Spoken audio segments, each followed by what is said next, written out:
So good afternoon, everyone. Welcome to this post-lunch session. I know it's a little bit of heavy topic, compliance. We'll try to make it as much interesting as possible. So I'm Saurish Nandi, Group Head of Compliance Solutions at ShipServe. And today I have kind of an easy task because I have a group of distinguished experts. And special thanks to Alex. We got him slotted last minute because Ryan had to drop out. But thank you again. So what is compliance by design? But what is the definition of compliance by design? So let me start with a very short anecdote that was narrated by one of my seafarer friends. So there was a ship where the captain was very much by the books, everything in order, everything he needs documentation and all that stuff, right? So one day he decided to give a test, surprise test to everyone, and then he asked one of the junior hands, Jack, tell me, if there's a fire on board, what are you going to do? Jack knew that captain is very much by the books and compliant. He said, Captain, I will file a fire incident report ASAP and get it signed in triplicate by all the stakeholders. And everyone in the crew started laughing. He said, yes, you can do that, but you have to first extinguish the fire, right? So this is exactly the mindset we need to get into. Compliance is not an afterthought. It should be in the corporate culture. It should be in the way people think about compliance. So that's exactly what we mean by compliance by design. And once we do that, we have so much pressure now on from the regulations point of view. We have scope 3 emissions, we have CSRD, we have this and that. So if we start being reactive to all this compliance things, I don't think we'll get anywhere. So to shed more light on this, what I'll ask is maybe the panelists to introduce themselves. And while they introduce, just talk about what compliance by design means for each one of them. Tech, start with you. Thank you, Saurish. Good afternoon. My name is Teck Siang. I represent Williamson Ship Management. I'm head of strategic procurement. Compliance by design, personally for me, is about being deliberate with some objectives. And I think in short, it's moving beyond in the procurement realm what we put on our terms and conditions. What can we do more with that? Jesper? Thank you. My name is Jesper Larsen. I'm heading procurement for OSM Thome Ship Management. And I've been in this industry for quite a number of years. I've been heading procurement for ship owners and ship managers. Compliance by design, it's maybe a little difficult, but I believe one way to approach it is that when you make agreements with suppliers, that you make sure that they have a compliance policy and they are on top of ESG. And we are very strict before we register new suppliers. We even have a questionnaire of 6 pages around compliance. So, but we have, of course, the same for all suppliers, all the contracted suppliers. So that's the way we do it. Oh, sorry. Hello everyone, my name is Michael Weiss. I'm the CEO of Source to Sea. I also have a background in the industry throughout many years with a seagoing career originally, and then about 25 years in the digital part of the industry. So when I think about compliance by design, I think very much about transparency, because one thing is that you create the framework about how to deal or how companies will deal with each other, but it's also about the visibility into how this is actually done.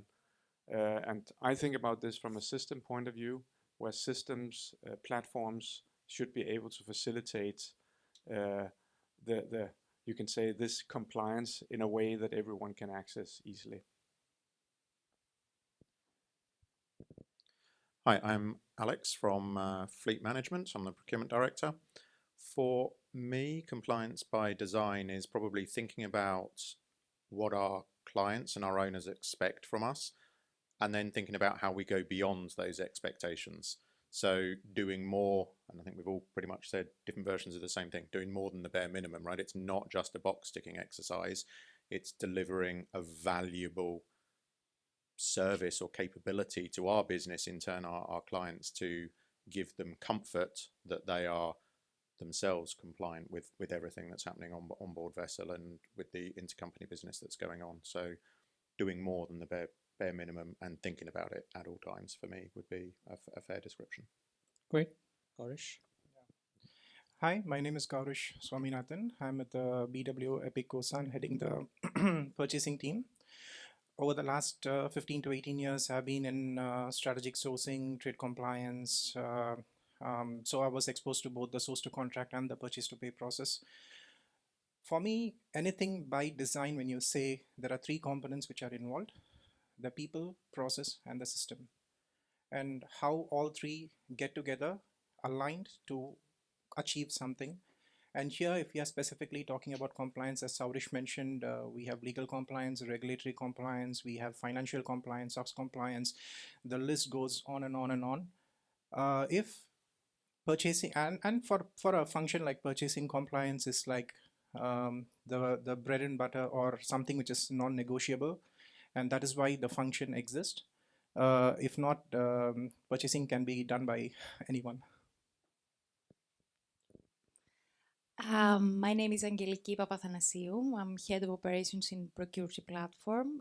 Since the beginning also, I've joined the company. I also have a tech background.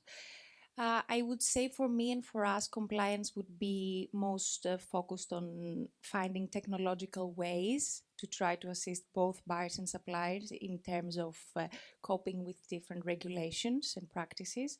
And the main challenge for us would be to reduce the manual work for suppliers, but provide more info and documentation to the buyers. Great. So great diverse views about compliance by design from the panel. And we have a very interesting mix of panel. As you see, we have procurement heads. We also have digital marketplace providers. So you get both the perspectives, not just one view, right? So maybe I'll start with Alex. You had a very big fleet of 700 plus vessels, right? So in your day-to-day operations, you have a lot of competing priorities, right? You have one side, you have operational efficiency, then you have to manage the compliance cost at one and efficiency, sustainability. So how do you prioritize that? And like how do you go about your day thinking about all this?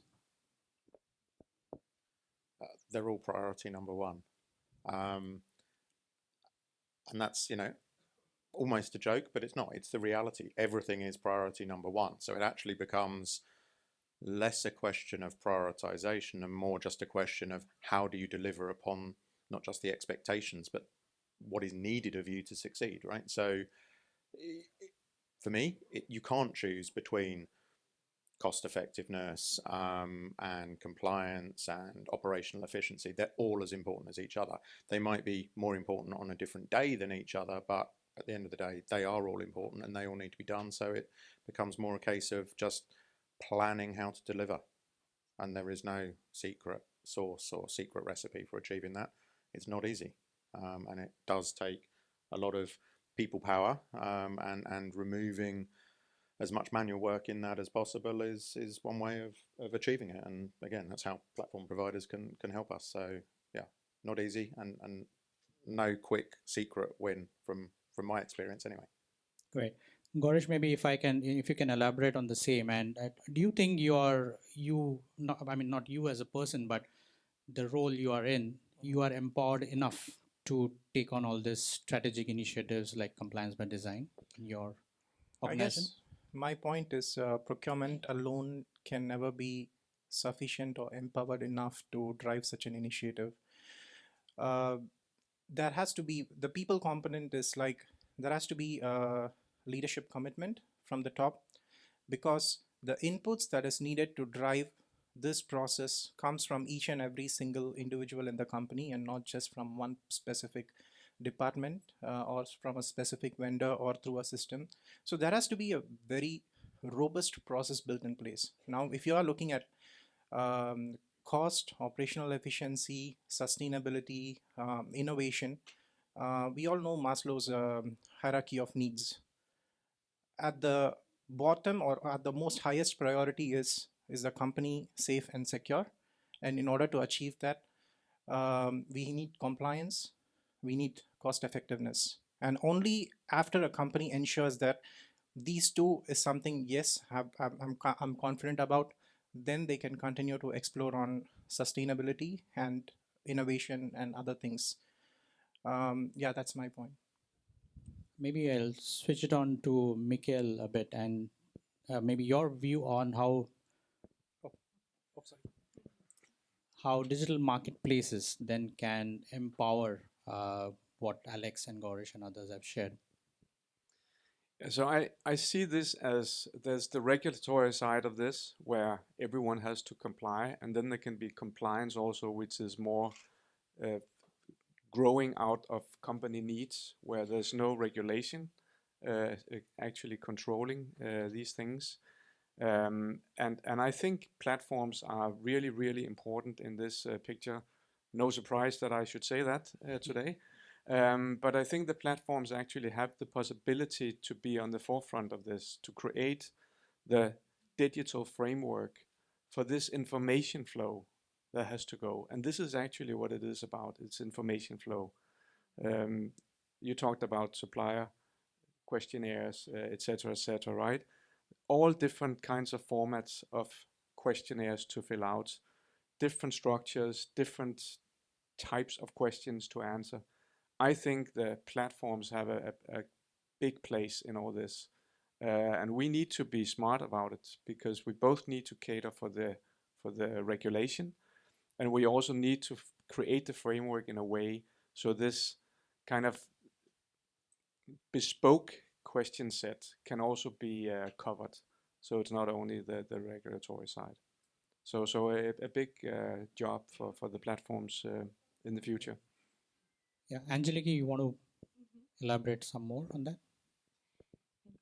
So I would say I would agree. I think the advantage that the platforms can provide and the benefit is that we could, let's say, work as a centralized, like a center of information.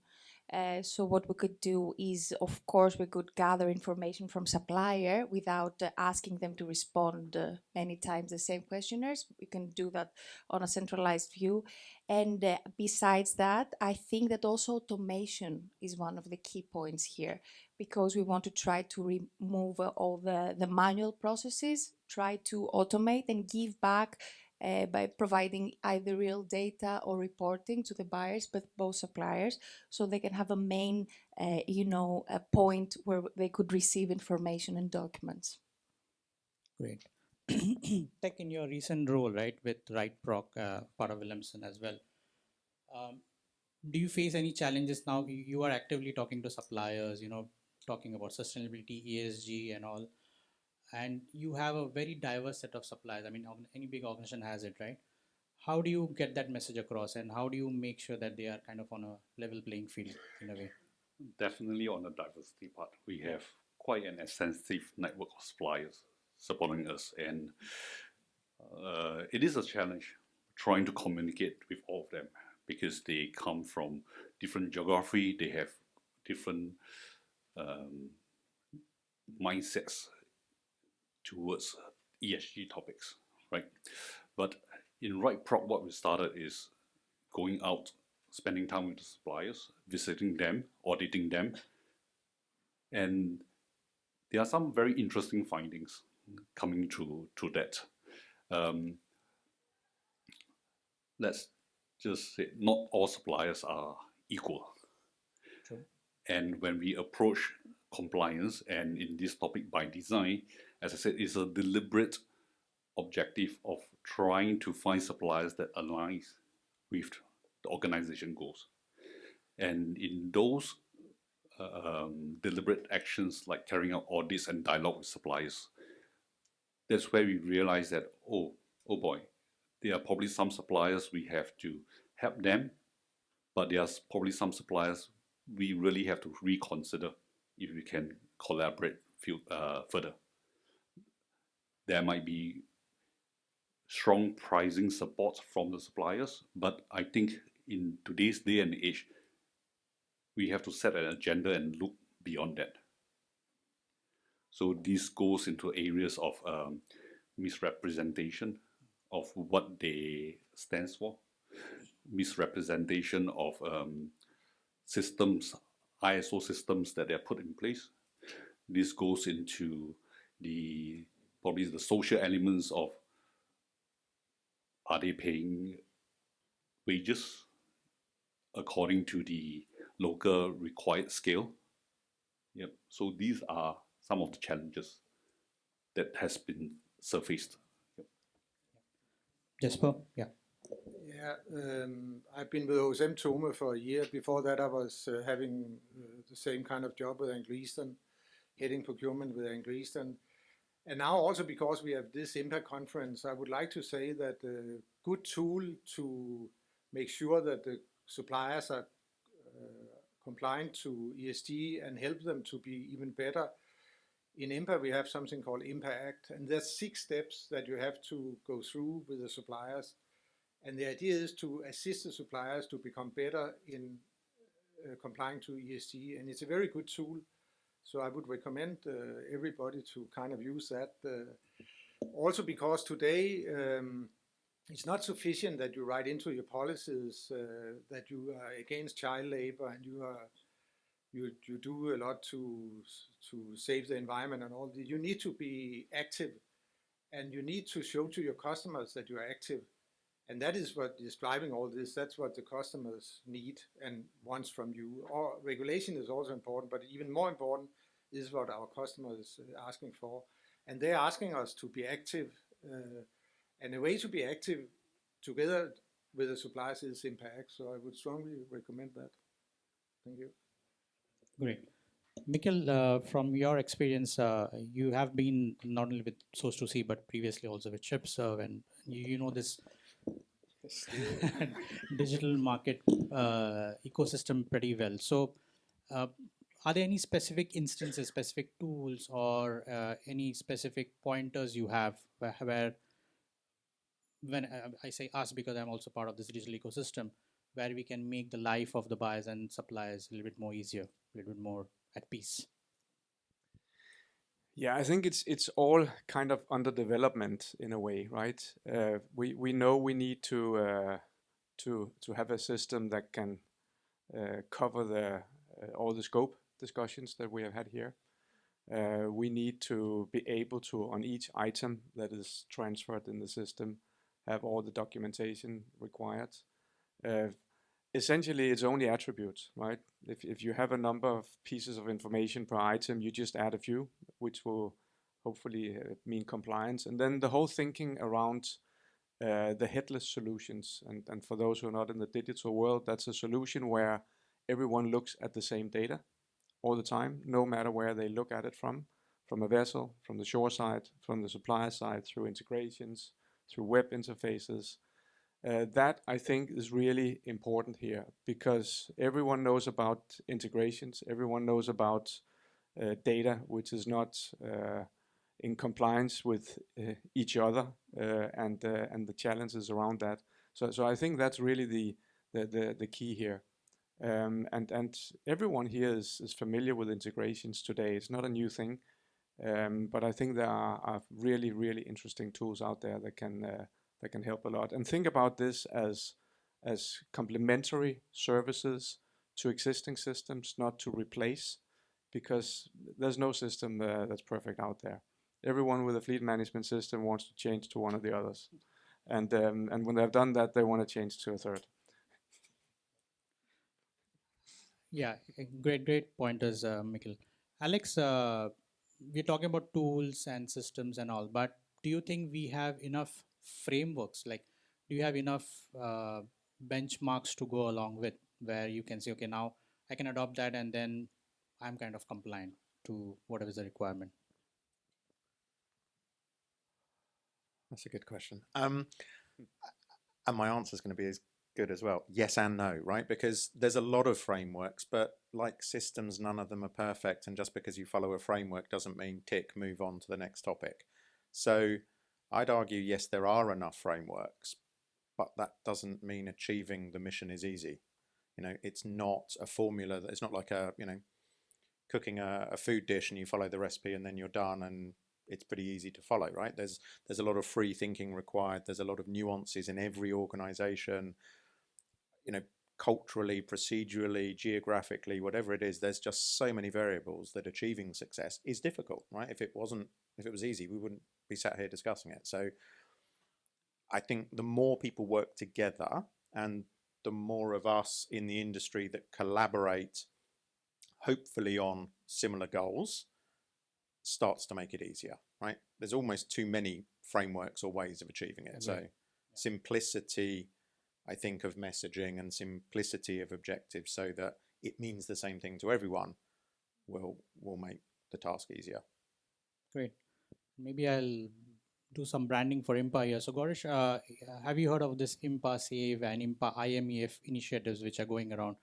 Do you think organization like IMPA can, make this frameworks a little bit more standard so that organizations can, have a little bit of easier adoption, I would say?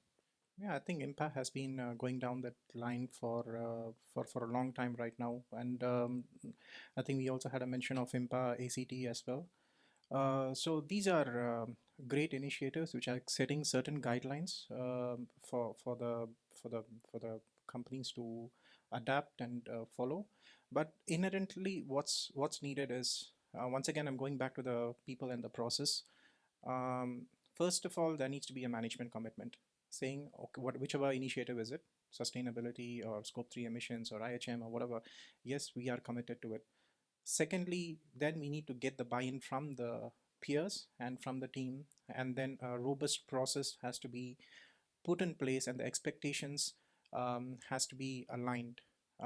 For example, if we are focusing on scope 3 emissions, we need to ensure that the crew doesn't expect items instantly once they place an order. It's like not one day delivery or next day delivery.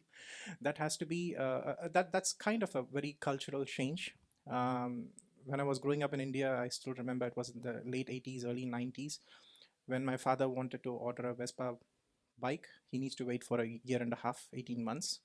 But today, I don't think any of us have that level of patience to do it. When we initially started focusing on the scope 3 emissions, we made a design saying there has to be a requisition in place at least 4 months before the item can be expected to be delivered. Because of this, we were able to do a lot of consolidation. We were able to do a lot of sea freight.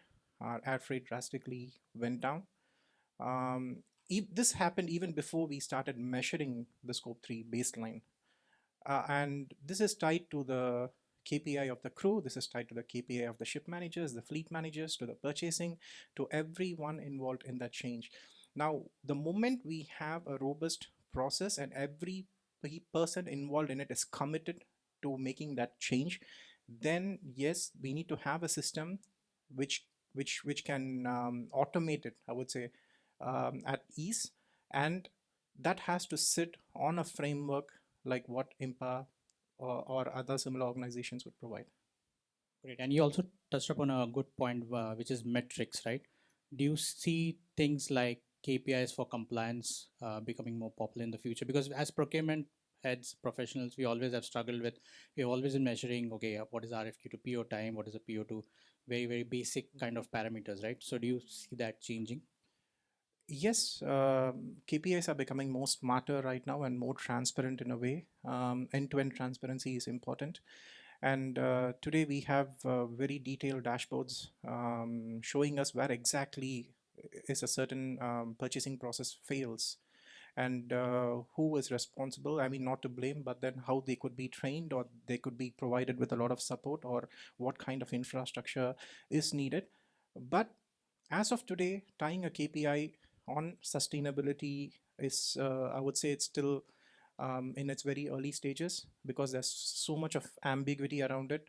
Most purchasing, they say, okay, what are you doing in terms of ESG initiatives? They say, oh, we got the supplier to sign the supplier code of conduct. Is that really sufficient? No. What are we doing to change things on the ground?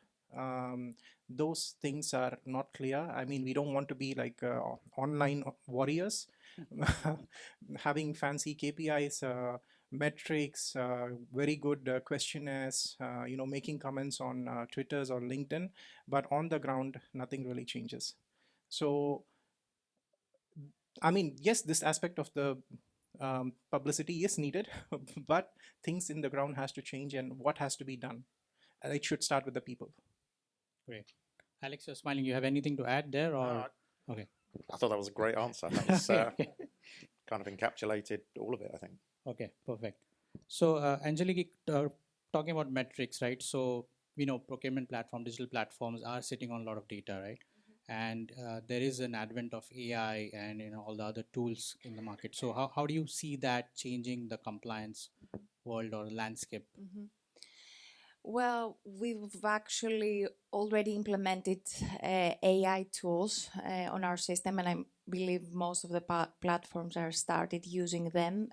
From our side, what we see by using AI is a better way to implement reporting and also real-time data in terms of where we could even check supplier profiles or updates on supplier companies, but on the other side also checking if there are new regulations that are coming up.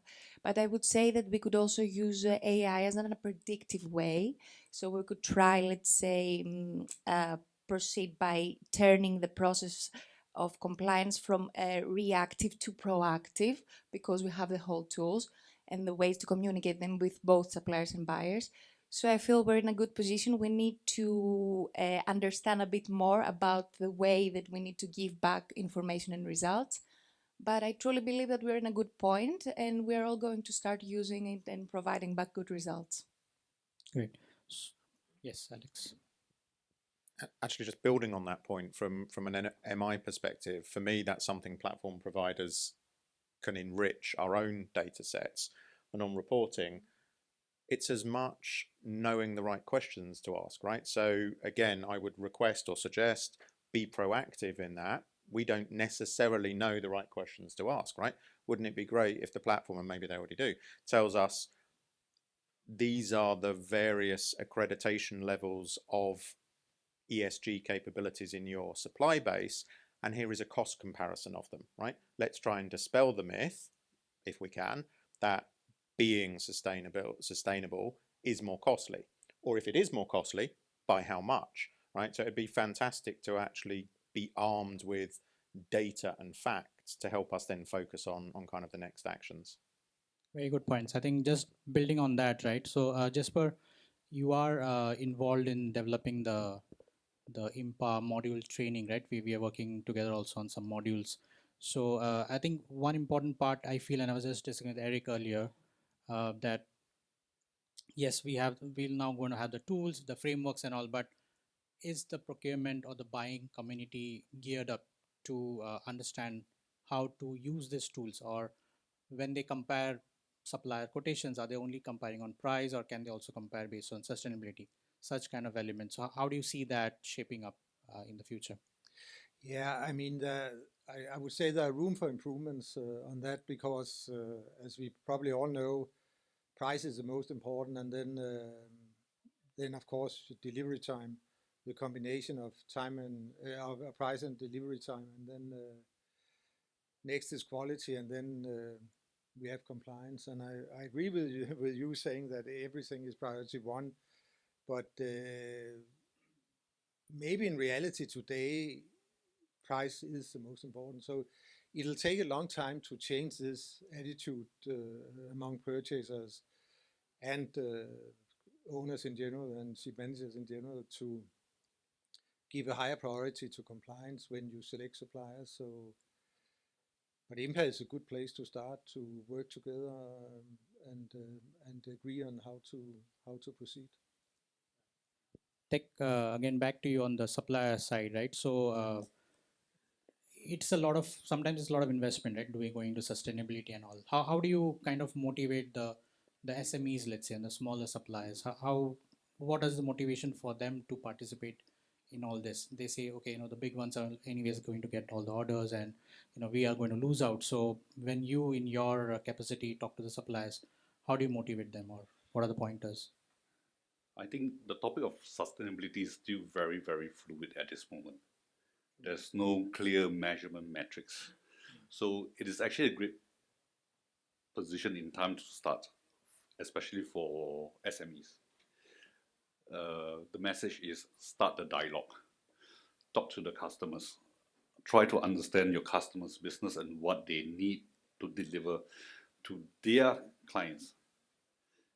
And different companies will have different resources, but one thing I've observed is not always the big ones will win, because there might be bureaucracies internally that make them less agile in adapting change. So what I encourage is suppliers start the dialogue with the customers and find common grounds, move forward in this agenda together, because it is still fluid at this point in time, and it's best that as an industry we take the reins in our hand and shape it rather than waiting for too late.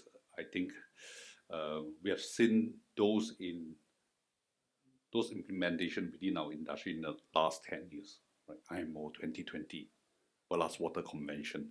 These sort of like hit us with close to no feasibility studies. Yeah. So I think we should take the reins as a community, as an industry, to start dialogues. So let's say someone in the supplier community is starting in this journey. So what is your one piece of advice for them? Like just one or two pieces of advices. Like I said, understand what your customers need, because with sustainability, it is really delivering it forward. So make sure that the deliverables are aligned. Ask questions. What is the evaluation process if it is a tendering process? Ask into how is the evaluation scored? What are the matrices? If possible, probably not in the tendering process, but in general sharing, try to understand the client's ESG score for the supplier base. Where are the strengths and where are the weaknesses, and if the supplier can actually contribute to filling gaps. That will help suppliers to zoom in resources, and overall that will help actually the industry to attain a higher status within ESG. Got it. Mikhail, any perspective from the other side? I mean, you see both the sides anyway, so. Yeah, I was actually thinking of something else. Maybe I'll ask a question here. Sure. That you can answer. No, I'm thinking about this as how can we turn this into a business, right? How can we turn this into something that is driven by something of value for both sides, right? So it's not this pressure from the regulatory side that makes us all do what we should, but that we can actually see this as an opportunity to stand out a way. And when I think back, and I'm so old that I can think back from the time I worked in the Ship Owners Association, and many of you will remember that vessels at some point needed to change to the new GMDSS setup. That's maybe about 25 years ago, maybe it's something like that, a little bit more. And everyone waited to the last second, right? And a lot of companies were not ready with this because they thought of it as a hassle. We have to do it, and we'll wait until the last minute. If they turned that around and thought about it as, if we have the latest on board, perhaps our crew will be more happy. Perhaps that's actually value. That kind of thinking was not really around 25 years ago. But I think this taps into the next session about crew welfare. But if we in a way can think about this as something that can be of value instead of just another obligation we have to fulfill. Correct, and that's exactly very much aligned to compliance by design. Like you're not just doing it because some regulation is asking you to do it. It's in the DNA of your process. Alex, just to build on this, right? Yes, we are now talking about tools, metrics, and all. Do you see the procurement role, procurement organizations evolving in some way? Like, do you see new roles coming out because of this compliance by design? Maybe a chief procurement compliance, blah blah blah, whatever officer, things like that. Definitely yes, but I think that's also dependent on the organization, the support that's given from the top. I'm quite privileged and lucky in the organization that I'm in. The support I get is virtually endless. That doesn't mean it's without budget, but from an intent perspective and a support that we are breaking new ground and doing new things and being able to give new actionable insight to the business, we found a new value that we can deliver, right? It's kind of trying to turn those procurement detractors into promoters. And my procurement utopia is that everyone wakes up every day and says, I'm looking forward to working with procurement today. It's never going to happen, but I can dream. But it's about helping the business do something, right? And there's a lot of things in our own business where people don't wake up every day and say, look, I'm excited to work with procurement. They come to us and say, you're too slow. We've got new insight that can now turn things around and say, yeah, we're not as quick as we could be, but did you know that this whole process spends 80% of its time resting with your function and only 20% of its time resting with our function? And it's actually allowed us to have a much different conversation. So I think there's, speaking just for our organization, but I think it applies to many, there's huge opportunity to do things differently and provide greater value in different areas. Great. Gorish, your thoughts on that? I mean, just on this table, I just realized, we have billions of dollars of spend which goes through, right? But typically procurement is always viewed as a back office support function, right? And then compliance, when it comes to compliance, they say, okay, no, there's some, accounting, the finance department takes care of it. Do you see that evolving? And then how do you make a pitch to the board about all this? I think over the last 4-5 years, I've seen a huge push on the Scope 1 reporting. There's so much of investments, so much of innovation. And there was one SMM that they were just speaking about efficiency and how fuel saving and all those things. So there was so much of focus on Scope 1. And when the focus on scope, today that wave is still going on. And we can already see dedicated teams working on these initiatives. When Scope 3 picks up, there will be a very similar level of resources invested into it. And that should happen in the next 5 to 10 years, I believe. At one point in purchasing, we used to say, I cannot afford to buy cheap things, right? Today, I agree with the point which was shared that when it comes to price or sustainability, we still choose price because sustainability does not have a cost for it. But when that cost comes into play, then it will be a level playing field. Good point. Angelique, maybe since you're next there, yes, we talk about automation and digitalization and all that stuff, but do you still feel that there is a human element or a human oversight required in all these processes? Do you still need a host of people, host of army doing this, or do you think that we can reach a perfect automated solution? I believe that there are ways to reach a very good percentage of automating processes. I mean, if we can imagine in the past how the procurement process has been taking place, it's today we have a completely different way of operating also the procurement by using the platforms like ours. So I feel that also in the way that when we need to comply to specific regulations or comply or receive documentation certification, there are ways to move to the automated way. Let's just suggest some things. For example, the documentation part, we could automate that. This is a process that can be done from digital platforms really easily, and even the expiration part. We don't need to, someone from the company contact the suppliers to receive updated documentation. We could also do the check of documents on an automatic way, but also the gathering of data could be automated. So I feel that we could reach a very good point of gathering information, sharing back without the manual part of it.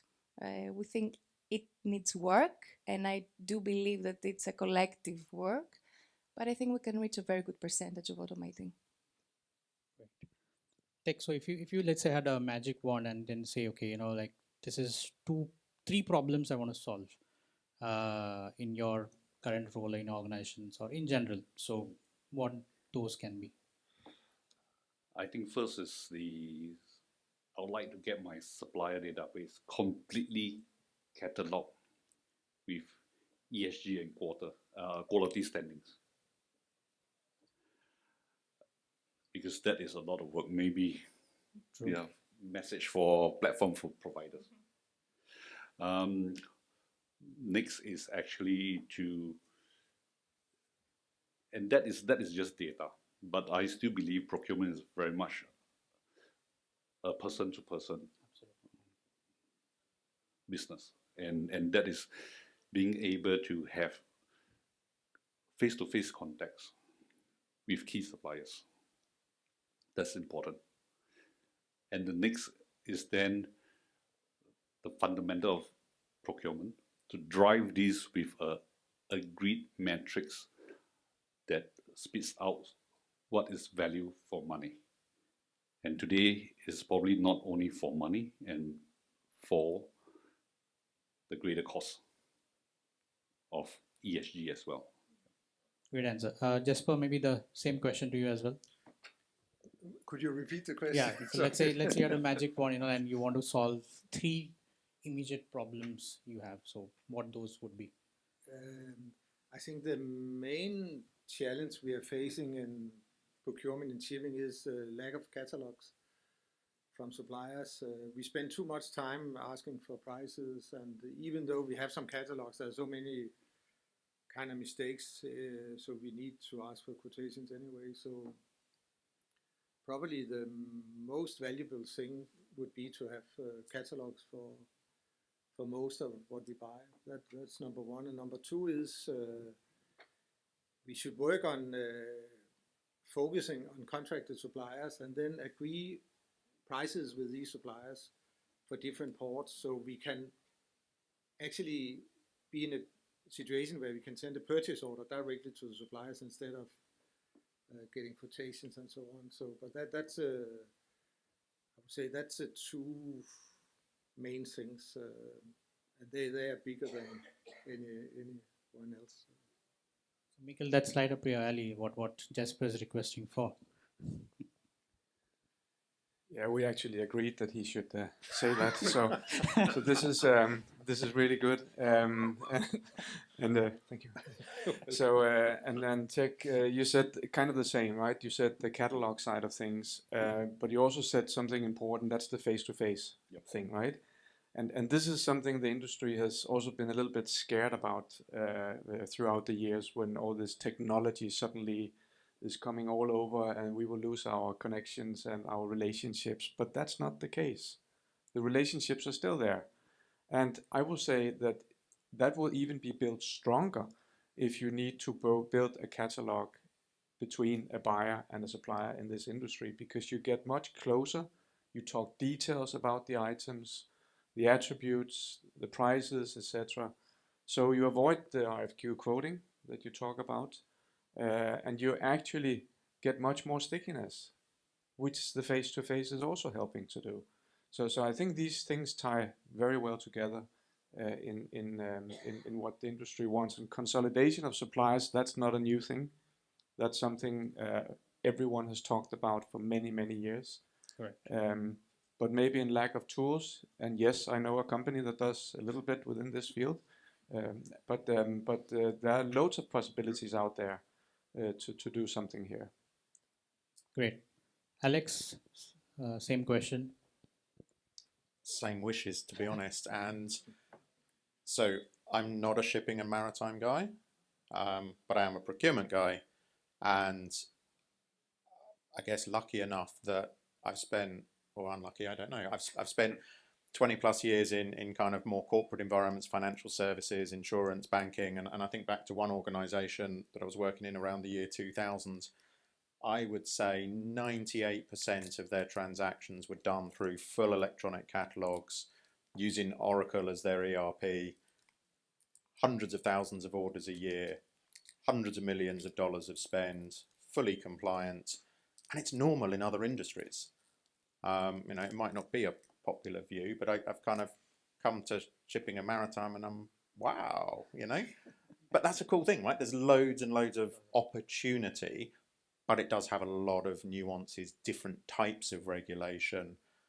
I've never seen so many vessel chops and master signatures in my life. But that's opportunity. So without the opportunity, there'd be nothing to do. So the same wishes. Yeah. More catalogs, more automation, more simplification. Great. Gorish, you also have non-maritime experience, right? So maybe you can also delve on that and how, if we can, adopt some of the other industry experience into maritime. The same question to you. So yeah, I'll make two wishes coming back to it. Because today we are talking so much on sustainability part where we have exploited the nature to a point where today they are discussing there is a tilt in the Earth's axis by an additional 30 inch or something. And then because of too much of groundwater being utilized, we are seeing typhoons in Philippines, rain in Middle East, heat waves in Europe. So I think this is the very first time we are feeling the heat of things which is happening around us. And if there is a magic wand, I'll try to reverse this. That will be the first thing. Thanks. In terms of in the procurement space, I feel manufacturing companies has a much better hold on the procurement process and how it's carried out when compared to maritime industries. My wish would be all the people who are involved in the process, they just go to their computer, open it up, they find a dashboard saying these are the key things. For example, a crew opens up, they says your orders, these are the statuses, this is where it's blah blah blah, and on this particular order line your stock is low, so something of an emergency. Same thing for the purchasers, they come and prioritize. Same thing for the vendors have a dashboard. What are the transactions I have opened with this particular company X, my open POs, invoices, where my items are, cost of non-quality, all this. So each one having a dedicated dashboard, not just looking into any information, but information which is prioritized in a certain way for them. That would be my wish list. Great answer. Angelica, any last thoughts from digital marketplace perspective? I would say maybe a suggestion from our side, just thinking of what we are discussing, is we could also start with smaller steps. So I'm getting to an example for a company that we were using our system. Once they began using the system, let's focus on the sustainability part. They wanted to become more sustainable. They had to provide their sustainability reports too.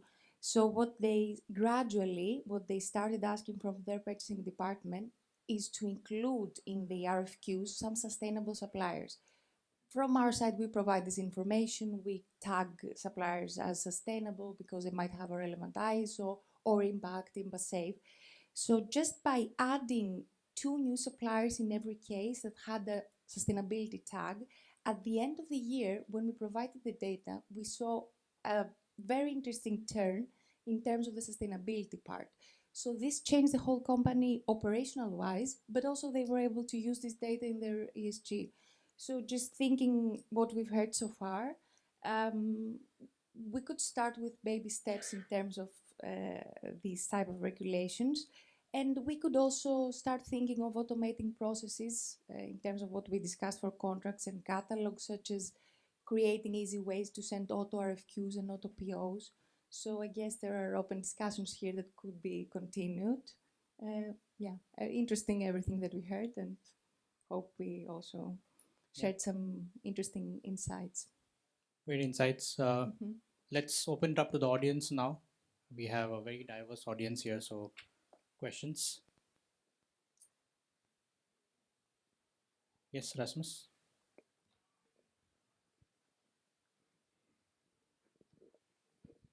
Thank you so much. I have a question regarding the sustainability and your view of, is it the role of the platforms to assess whether a supplier is sustainable or not?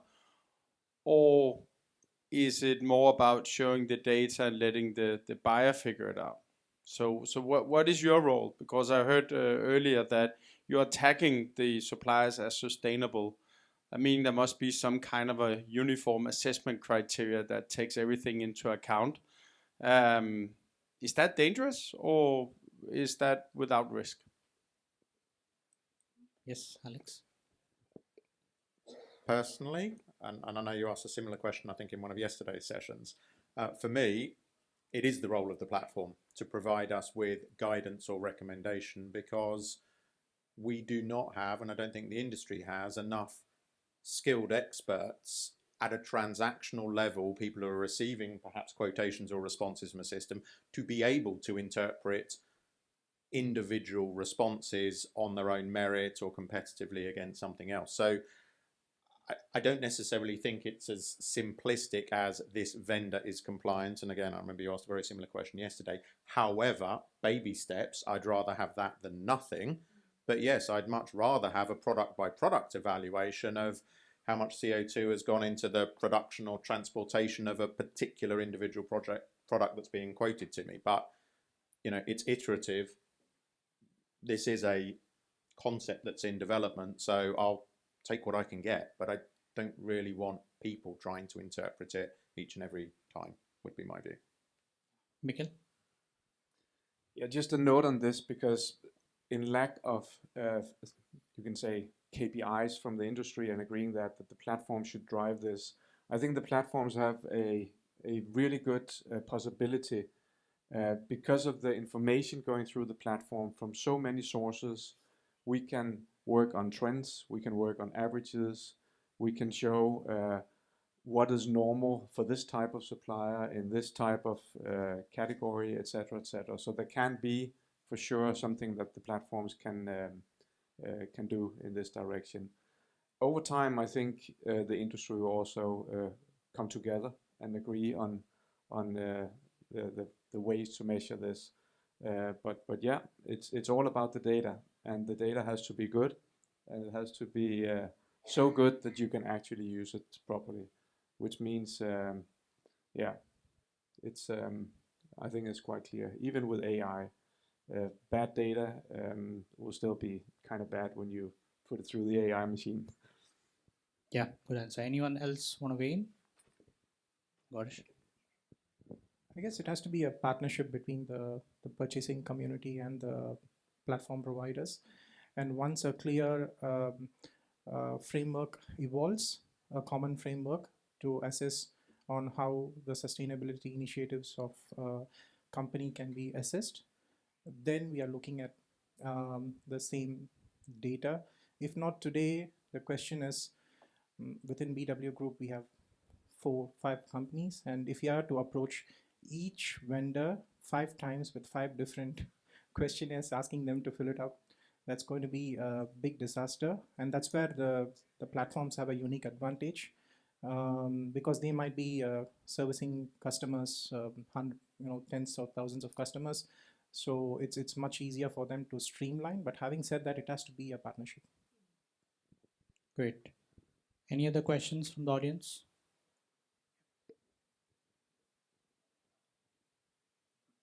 Really good discussion. I'm interested, obviously the ultimate goal of compliance is to reduce risk, and I'm interested to hear from the procurement people, have you got past the tick box exercise that you spoke about?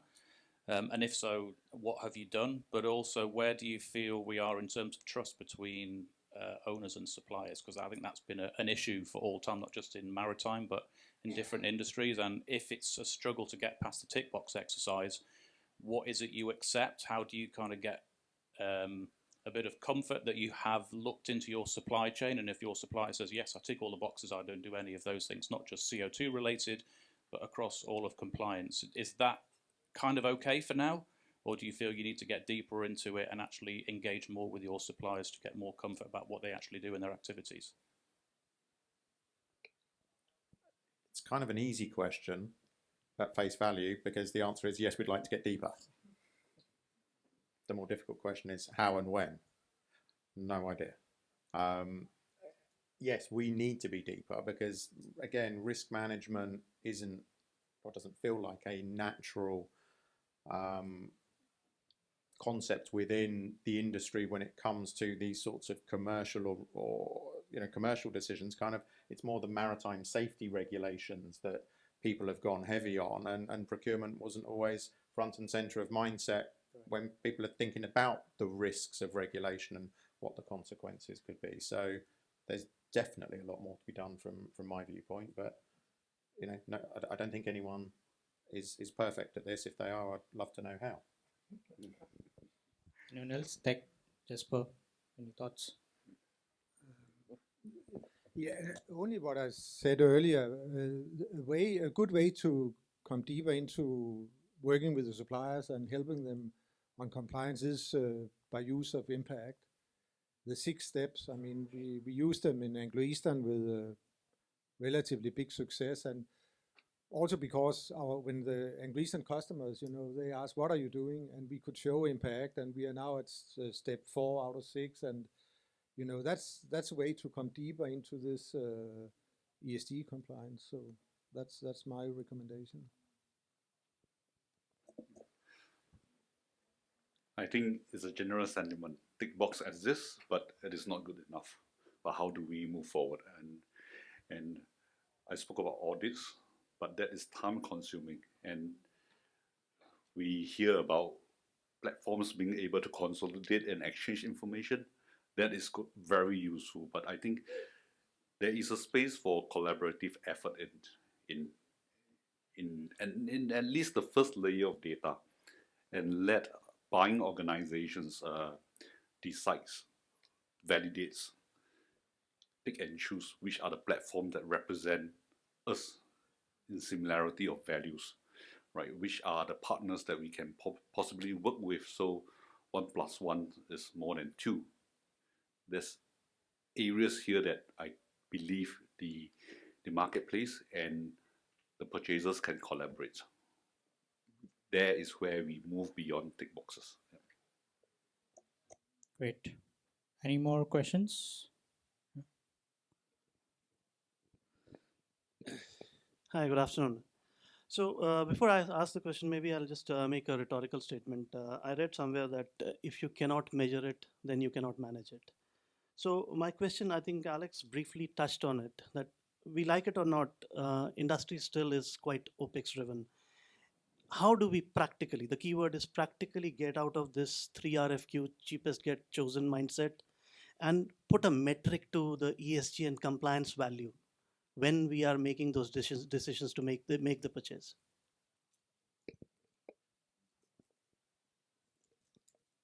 I think 2 completely different questions, if I've understood that correctly. One is, how do you get out of that 3 quote mindset? And yeah, having come into Maritime, that was fascinating, and still is, still trying to escape that mindset. But we do that through relationships, preferred suppliers, and then trying to educate the industry, right? That's part of the role of all of us, is educating the OPEX owners that there might be more effective ways of doing things. So it's just, for me, through continuous education and promotion of alternate viewpoints. It's not an overnight process, but for me, that's the most successful way to achieve that.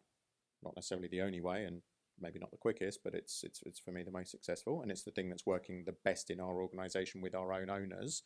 When procurement get to talk directly to the owners, and we're not working with the superintendents managing the vessels, there are very different conversations that get presented to procurement in very different ways than those conversations that have come secondhand, which is pretty fascinating.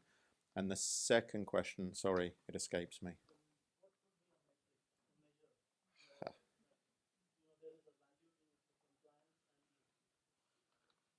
So I think that's a great question, and it's a perfect time to hand over to one of my colleagues on the panel.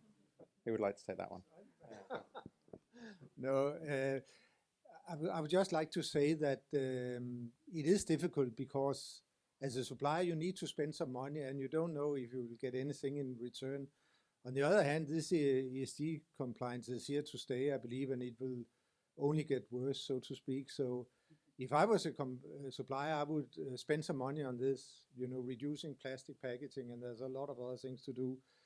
And then believe at some point you will get the money back, because at some point the ship managers and ship owners, they will select suppliers who is doing something instead of the suppliers just ignoring these CSGs. So my suggestion would be to spend some money and believe that you will get the money back. So there is one point I'd build on, and then someone touched on it yesterday. I think it was Rick who said something like, ESG was number 17 on their criteria of evaluations, and this year it moved to number 4. I'd love to know what the 17 criteria are, but again, but this is more something for us, right, for procurement folk, but as much, I think, for suppliers. We need to be open with each other about what we're looking for. So is cost the number 1 criteria on this RFP process, in which case you know where you need to be focusing your efforts, or is, you know, an ESG or sustainability angle the thing we're looking for in this relationship with your organization? And I think it's very reasonable that suppliers ask the buyers, what are you looking for? And if we don't tell you, we're doing everyone a disservice, right? It should not, in my opinion, be a secret. And yet that still is the mentality, I think, of a lot of buy-side organizations. I cannot surely tell you my evaluation criteria. I think we absolutely should, because it's telling you what's important to us. So again, that's kind of a message, I think, for everyone. Great points. Anyone else wants to weigh in, or any more questions?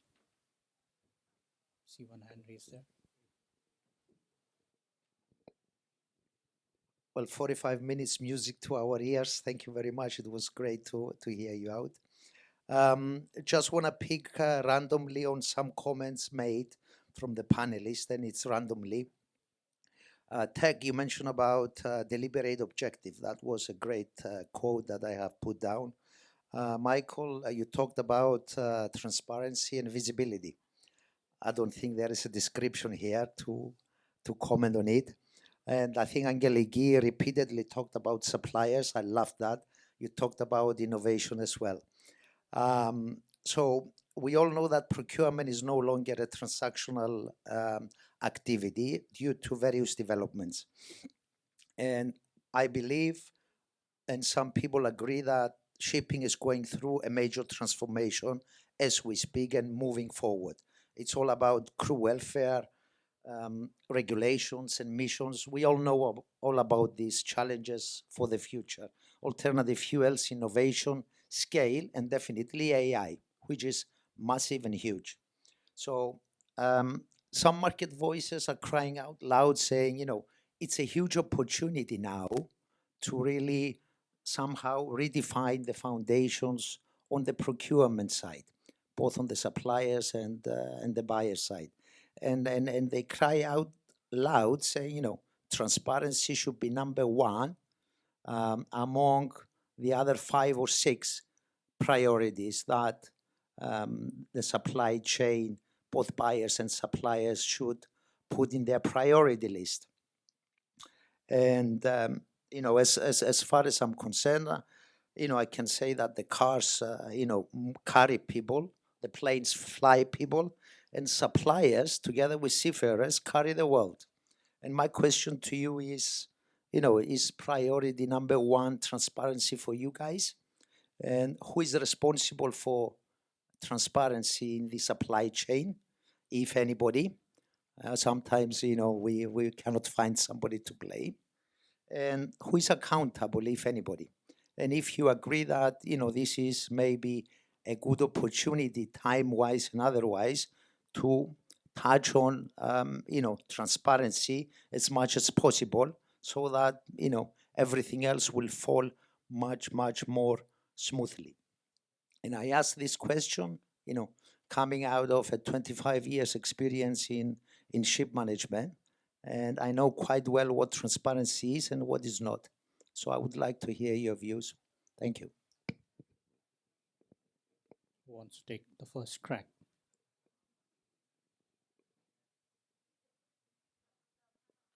I'll take the first crack at an easy part of that question. Who's responsible for transparency? I'd like the answer to be that, and again, if I spoke for my own organisation, that if you asked any member of the procurement team that same question, I would hope, want, maybe dream, that they would all say they are, right? Because I don't think any one person is responsible for transparency, but that's a cultural perspective. But I genuinely do believe it's everyone's accountability to be as transparent as they possibly can.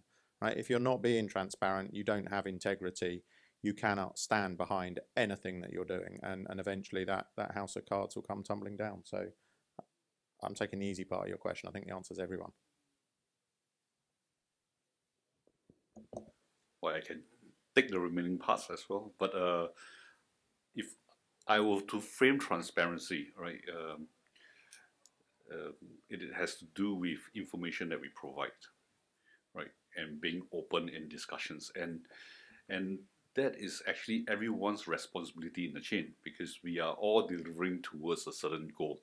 And if one part of the chain starts to block out itself and not share information or misrepresent information going forward, we're not going to get to the end of the finishing line in one piece. So it is everyone's responsibility in the chain to be transparent.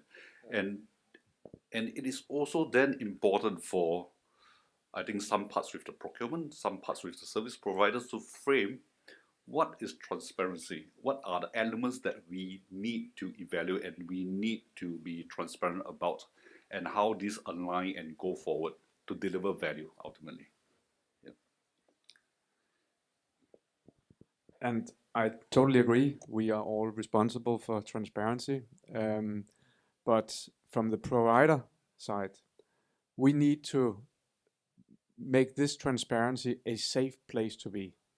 Because this is where I think some of the resistance is around this. There's concerns about sharing data.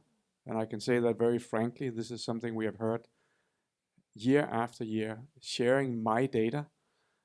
So we need to create a safe environment where the information that is shared is aggregated and only shared in an aggregated form or only between two parties who have agreed to share data.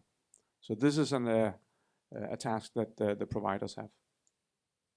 And if I may just add to the comments here, right? So, and coming from the ship management experience as well, I think when you talk about transparency, not only with service providers, but even within the organization, I think compliance is very much, very much a siloed function at points of time. Like procurement doesn't know what's happening in the new building, or they don't know what's happening after let's say the ship is going for recycling. So I think all the departments have to be involved at all stages.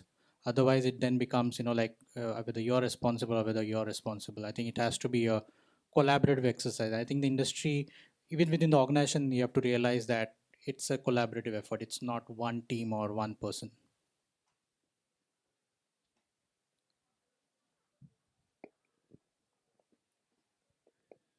I understand, and thanks a lot. Yeah. Any final question? There's one.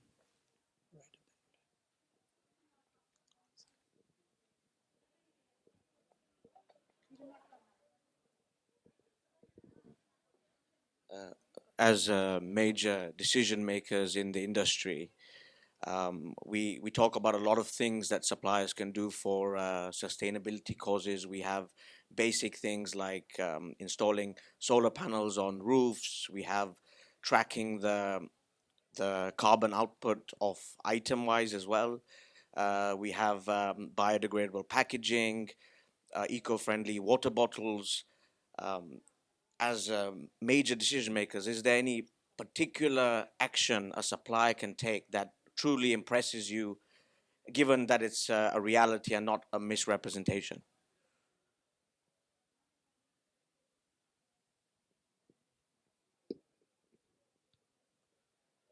So one comment I would make, that there indeed are many things that suppliers could do, personally speaking, and I don't really want it to be a challenge to everyone in the room because I don't want to be inundated, but I don't think it's necessarily something that many suppliers promote that they are doing.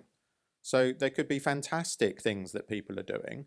And again, I think a question came up yesterday, I think, something about, if I've got solar panels on the roof of my factory or even on the roof of my offices, does that make me a sustainable supplier? Well, to me, it makes you more sustainable than someone who's doing nothing, and so you should be telling us about it.